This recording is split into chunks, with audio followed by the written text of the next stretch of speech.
Chapter 1 Mr. Wonka goes too far. The last time we saw Charlie, he was riding high above his hometown in the great glass lift. Only a short while before, Mr. Wonka had told him that the whole gigantic fabulous chocolate factory was his. And now our small friend was returning in triumph with his entire family to take over. The passenger in the lift, just to remind you, were Charlie Bucket, our hero, Mr. Willy Wonka, chocolate maker extraordinary, Mr. and Mrs. Bucket, Charlie's father and mother, Grandpa Joy and Grandma Josephine, Mr. Bucket's father and mother, Grandpa George and Grandma Georgina, Mrs. Bucket's father and mother, Grandma Josephine, Grandma Georgina, and Grandpa George were still in bed, the bed having been pushed on board just before takeoff. Grandpa Joy, as you remember, had got out of bed to go around the chocolate factory with Charlie. The great glass lift was 1,000 feet up and crushing nicely. The sky was brilliant blue. Everybody on board was wildly excited at the thought of going to live in the famous chocolate factory. Grandpa George was singing. Grandpa George was singing. Charlie was jumping up and down. Mr. and Mrs. Bucket were smiling for the first time in years, and the three old ones in the bed were grinning at one another with pink-toothless gums. What in the world keeps these crazy things up in the air? In the air, croaked Grandma Josephine. Maiden, said Mr. Wonka, it is not a lift any longer. Lifts only go up and down in such building. But now that it has taken up into the sky, it has become an elevator. In the great glass elevator. And what keeps it up? Said Grandma Josephine. Skyhooks, said Mr. Wonka. You amaze me, said Grandma Josephine. Dear lady, said Mr. Wonka, you are new to the science. When you have been with us a little longer, nothing will amaze you. This skyhook, said Grandma Josephine, at a sounds one end is hooked on to the contractions we are riding in. Right, said Mr. Wonka. What's the other end hooked onto? Said Grandma Josephine. Every day, said Mr. Wonka, I get deeper and deeper. Remind me, please, to call up my ear doctor the moment we get back. Charlie, said Grandma Josephine, I don't think I trust this gentleman very much. Nor do I, said Grandma Georgina. His photos around, Charlie leaned over the bed and whispered to the two old men. Please, he said, don't spoil everything. Mr. Wonka is a fantastic man. He's my friend. I love him. Charlie's right, whispered Grandpa Joy. Join the group. Now you be quiet, Joyce, and don't make trouble. We must hurry, said Mr. Wonka. We have so much time and so little to do. No, wait. Cross that out. Reserve it. Thank you. Now back to the victory, he cried, clapping his hand once and springing 2 feet in the air with 2 feet. Back we fly to the victory, but we must go up before we can count down. We must go higher and higher. What did I tell you? Said Grandma Josephine. The man cried. Be quiet, Joyce, said Grandpa Joy. Mr. Wonka knows exactly what he's doing. He's crack as crap, said Grandma Georgina. We must go higher, said Mr. Wonka. We must go tremendously high. Hold on to your stomach. He pressed a brown button. The elevator strut, and then with fearful whooshing noise it shot vertically upward like a rocket. Everybody clutched hold of everybody else, and as the great machine's great speed, the rushing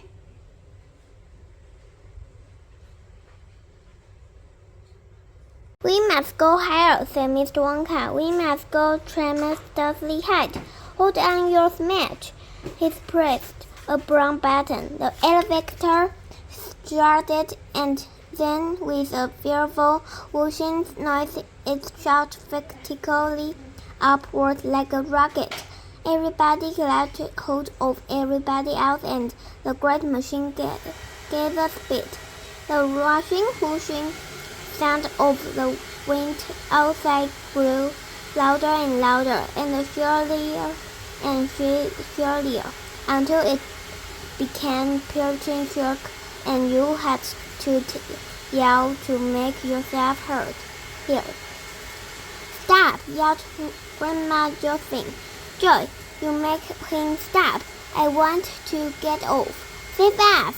Yelled Grandma Georgina. Go down! Yelled Grandpa George. No, no! Mr. Wonka yelled back. We've got to go up. But why?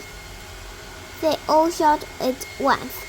Why up and not down? Because the higher we are when we start coming down, the faster we'll all be going when we hit, said Mr. Wonka. We've got to be going at an about the 30-something speed when we hit. When we hit what? They cried. The victory, of course, answered Mr. Wonka. You must be worker, said Grandma Josephine. We'll all be perfect. We'll be scrambled like eggs, said Grandma Georgina. That, said Mr. Wonka. It's a chance we shall have to take. You're joking, said Grandma Josephine. Tell us you're joking. Maiden, said Mr. Wonka. I never joke. Oh, my dear, cried Grandma Georgina. We're excited, every one of us. More than likely, said Mr. Wonka. Grandma Josephine screamed and disappeared under the bedclothes. Grandma Georgina clutched Grandpa George so tight he changed shape. Mr. and Mrs. Bucket stood hugging each other, speechless with fright. Only Charlie and Grandpa George kept moderately cool. They had traveled a long way with Mr. Wonka and had grown accustomed to surprise. But as the great elevator continued to drag our farther and farther away from the earth, even Charlie began to feel terribly nervous. Mr. Wonka, he yelled above the noise. What I don't understand is why we got to count down at such a terrific speed. My dear boy, Mr. Wonka answered. If we don't come down at a terrific speed, we'll never burst our way back in the roof of a factory. It's not easy punching a hole in roof as strong as that, but there's a hole in it ready, said Charlie. We made it when we came out. Then we shall make another, said Mr. Wonka. 2 holes are better than 1. Any mouse will tell you that. Higher and higher rushed the great glass elevator until soon they could see the countries and ocean of the earth spread out below them like a map. It was all very beautiful, but when you are standing on a glass floor looking down, it gives you a nasty feeling even Charlie was beginning to feel frightened now. He hung on tightly to Grandpa Joe's hand and looked up anxiously into the old man's face. I'm scared, Grandpa, he said. Grandpa Joe put an arm around Charlie's shoulders and held him close. So am I, Charlie, he said. Mr. Wonka, Charlie shot. Don't you think this is about high enough? Very nearly, Mr. Wonka answered, but not quite. Don't talk me now, please. Don't disturb me. I must watch things very carefully.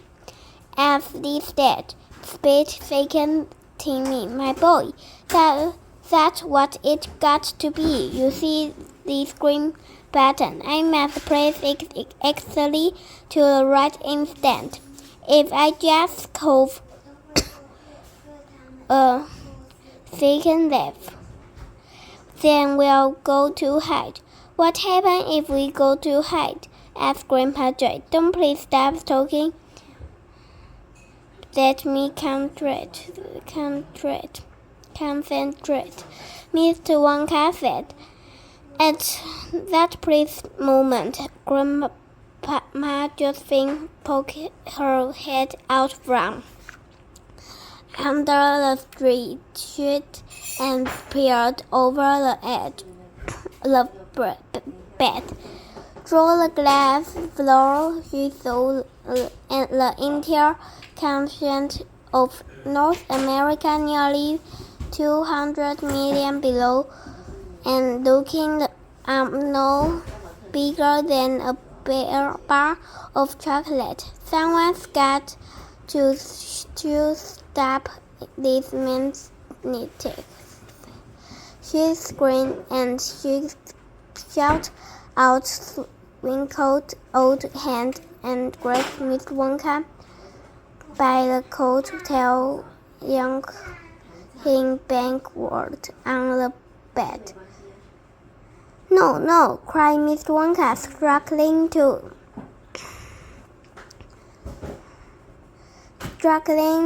free himself. Let me go. I have things to see. Don't disturb the pilot, you madman, shrieked Grandma Josephine, shaking Mr. Wonka so fast head began to burn.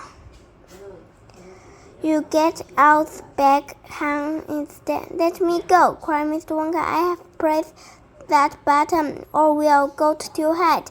Let me go, let me go. But Grandma Josephine hung on. Charlie, shot Mr. Wonka. Press the button. The green one. Quick, quick, quick. Charlie slipped across the elevator and banged his thumb down on the green button. But as he did so, the elevator had made it groan and roll over on its side, and the rushing, whooshing noise stopped altogether. There was real silence. "Too late!" cried Mr. Wonka. "Oh my goodness me! We are cooked!" He spoke. The bed with the 3 old ones in it and Mr. Wonka lived gently over the floor and hung separate in mid-air. Charlie and Grandpa Joey and Mr. and Mrs. Bucket also floated upward, so that in twink the entire company, as well as the bed, we were floating around like balloons inside the great glass elevator. "Now look what you've done," said Mr. Wonka, floating about. "What happened?" Grandma Josephine called out. His head floated clear of the bed and was hovering near the ceiling in her nightshirt. "Did we go too far?" Charlie asked. "Too far?" cried Mr. Wonka. "Of course we went too far. You know where we've gone, my friend? We've gone into orbit." The gasp. They stared. They were too flabbergasted to speak. "We are now rushing around the Earth at 17,000 miles an hour," Mr. Wonka said. "How does that grip you?" "I choking," gasped Grandma Georgina. "I can't breathe." "Of course you can breathe. You can't," said Mr. Wonka. "There's no air up here." He thought of swam across under the ceiling to a button marked oxygen. He pressed it. You'll be all right now," he said. "Breathe away." "This is great feeling," Charlie said. "Swimming about, I feel like bubble." "It's great," said Grandpa Joy. "It feels so I don't weigh any at all." "You don't," said Mr. Wonka. "None of we weighed anything, not even one once." "What privilege," said Grandma Georgina. "I weighed 137 pounds actually." "Not now you don't," said Mr. Wonka. "You are completed weightless." The 3 old ones, Grandpa George, Grandma Georgina, and Grandpa Josephine, were trying frantically to get back into the bed, but without success. The bed was floating about in mid-air. They, of course, were also floating, and every time they got the bed tried to lie down, they simply floated up out of it. Charlie and Grandpa Joy were hooting wide with laughter. "What's so funny?" said Grandma Josephine. "We've got you out of bed at last," said Miss Grandpa George. "Shut up and help us back," snapped Grandma Josephine. "Forget it," said Miss Wonka. "You'll never stay down. Just keep floating around and happy." "This man a madman," cried Grandma Georgina. "What up?" I said, "or he'll lick the lot of us."